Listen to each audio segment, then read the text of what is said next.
जे भी हो रहा है आपका स्वागत है। इस चैनल पर आपको सुनने को मिलती है डरावनी और भूतिया कहानी।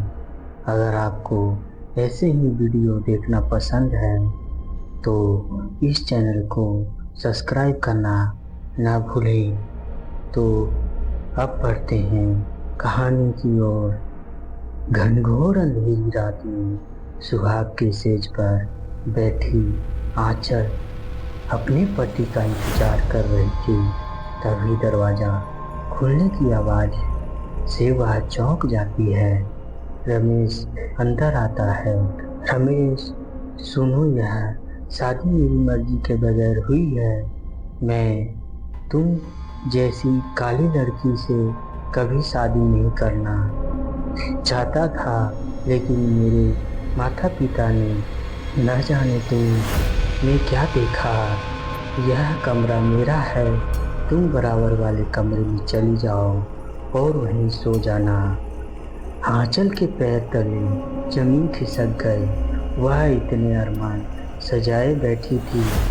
यह सुनते ही उसकी आंखों से आंसू बहने लगे। वह चुपचाप कमरे से बाहर निकलकर दूसरे कमरे की ओर जाने लगी। तभी उसकी कानों में ठहाकों की आवाज आने लगी। उसने कॉरिडोर से निकलकर सीढ़ी के पास खड़े होकर देखा तो उसकी सास ससुर दोनों बैठे हंस रहे थे। ससुर, देखो कितना दहेज मिला है, हमारा तो घर भर गया। अमीर घर से रिश्ता जोड़ने का यही फायदा होता है। पैसा इतना मिला है कि तिजोरी में रखने की जगह नहीं है। सास, वो तो ठीक है, इस काली कलमुही से कैसे पीछा छुड़ाया जाए। मैं तो हमेशा अपने रमेश की दूसरी शादी किसी सुंदर लड़की से करूंगी। ससुर, अरे वो सब बाद में, अभी तो पैसों के मजे लो।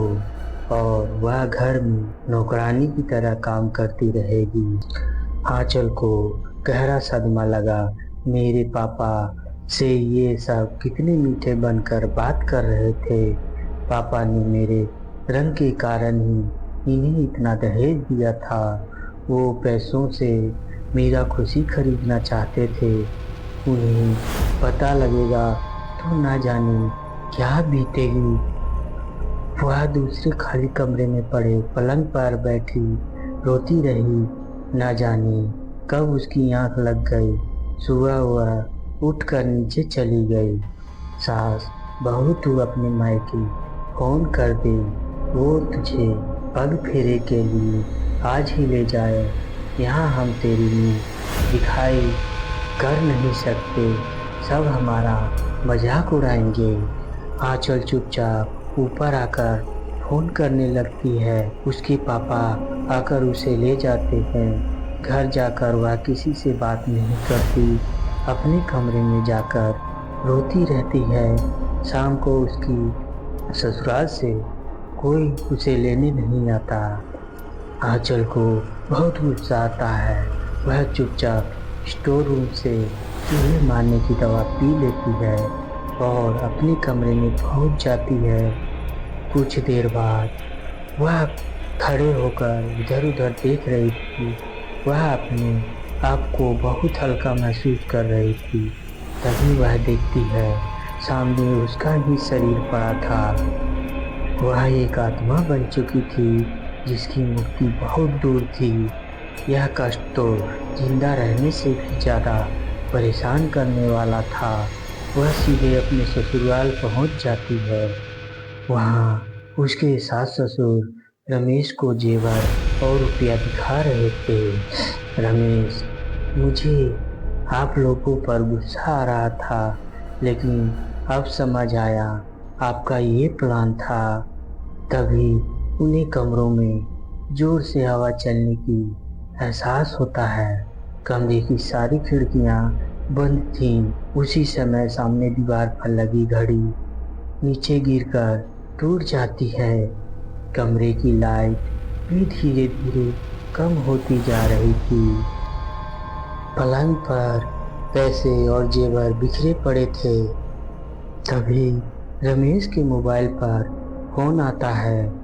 उसे सुनकर रमेश के होश उड़ जाते हैं। रमेश माँ आंचल के पापा का फोन था।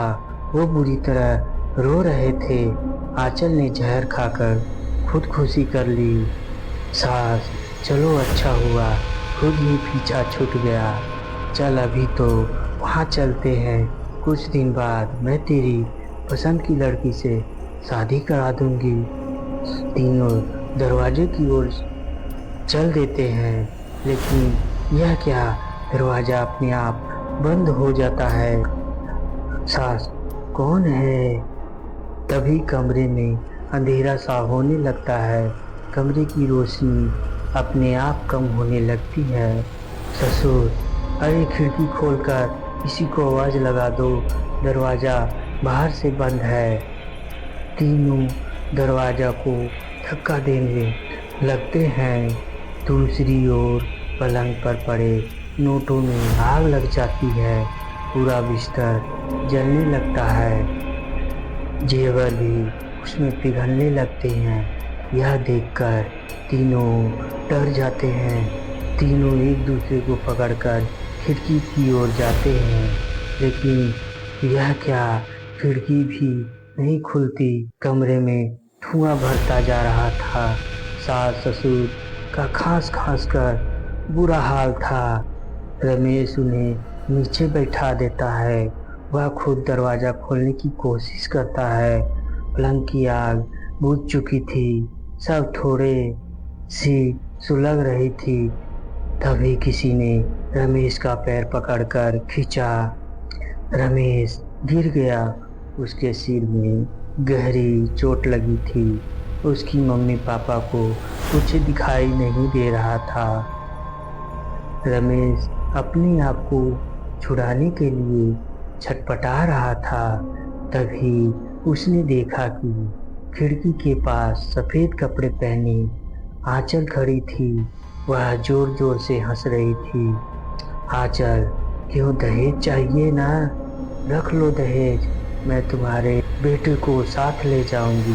सास, मुझे माफ कर दे, मेरे बेटी को छोड़ दे। आंचल, वो देख, तेरा दहेज जल रहा है। आंचल ने दरवाजा खोला तो बाहर रखा सारा दहेज का सामान जल रहा था। पूरे घर में धुआं भरा था। इधर रमेश बेहोश हो चुका था। आंचल उसके सीने पर बैठी उसका गला दबा रही थी।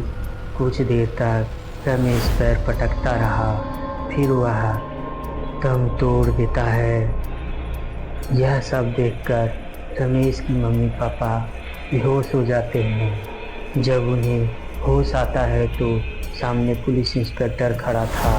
इंस्पेक्टर, आप ठीक हैं? यह सब कैसे हुआ? ससुर, बहू ने मारा मेरे बेटे को, उसे पकड़ो। इंस्पेक्टर, आपकी बहू तो सुबह ही मर चुकी है। सर, नहीं, हमारे सामने ही उसने मारा है। मेरे रमेश को उसे मत छोड़ना। रमेश की मम्मी पापा इंस्पेक्टर से गुहार लगा रहे थे, साहब हमें बचा लो, नहीं तो वो हमें भी मार देगी। वह यहीं है, आप उस कमरे में देखो। इंस्पेक्टर पूरा घर देख लेता है, लेकिन कोई नहीं मिलता। रमेश की लाश को पोस्टमार्टम के लिए भेज कर वहाँ से चला जाता है। इधर आंचल का शव लकड़ियों पर रखा था। उसका पिता बिलख बिलख कर रो रहे थे। सभी रिश्तेदार जो कल तक शादी की खुशियां मना रहे थे, आज उदास खड़े थे। आंचल यह सब देखकर रो रही थी। पापा, काश मैं इन लालची लोगों के यहाँ उसका रिश्ता नहीं करता। कम से कम मेरी बेटी मेरे घर में तो रहती। अब मैं किसे देखकर जिंदा रहूँगा? अंतिम संस्कार के बाद सब चले जाते हैं। आंचल अब अपने अगले शिकार अपने सास ससुर को मारने चल देती है और अपने सास ससुर को मौत के घाट उतार देती है। हमारा उद्देश्य अंधविश्वासों को बढ़ाना नहीं है। हमारा उद्देश्य तो काल्पनिक, अद्भुत और रोमांचकारी डरावनी घटनाओं और अनुभवों को आप लोग तक पहुंचाना है।